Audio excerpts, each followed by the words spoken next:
సింధు నాగరికత అనేది సింధు నది పరివాహక ప్రాంతంలో ఏర్పడి ఉన్న ఒక అతి పురాతనమైన నాగరికత. ప్రపంచంలో వెలిసి ఉన్న అతి పురాతన నాగరికతల్లో ఇది ఒకటి.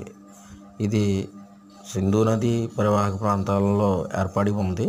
ఇందులో ముఖ్యంగా హరప్ప, మొహంజదారో, ధోల్విరా అనే పట్టణాల్లో ఏర్పడి ఉంది.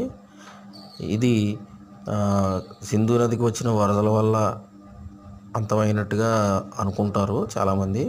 అదేవిధంగా అత్యల్ప వర్షపాతం వల్ల కూడా ఇది అంతమైందనిగా అందరూ శాస్త్రవేత్తలు, పరిశీలకులు అనుకుంటున్నారు.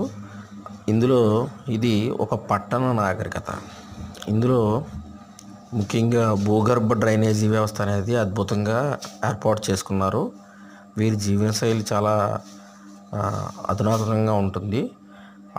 ఆ కాలంలో ఉన్న నాగరికతలన్నింటిలో అతి పురాతనమైనది ఇది. ఆనాడే వీరు టైల్స్ని వాడారు. అదేవిధంగా కొన్ని చిత్రాలు చాలా విచిత్రంగా ఉంటాయి. వీరి లిపి బొమ్మల లిపి. ప్రస్తుతం వీరి లిపిని అర్థం చేసుకోవడానికి ప్రయత్నాలు జరుగుతున్నాయి.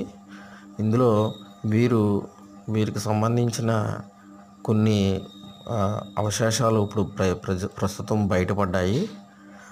అందులో వీరు అమ్మ తల్లి, అదేవిధంగా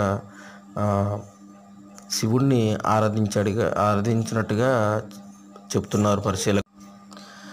ఇది చాలా విచిత్రంగా ఉంటాయి. దీనికి సంబంధించిన కొన్ని ఊహా చిత్రాలను నేను మీకు ప్రదర్శించబోతున్నాను. చూడండి, చూసి ఆనందించండి. Thank you.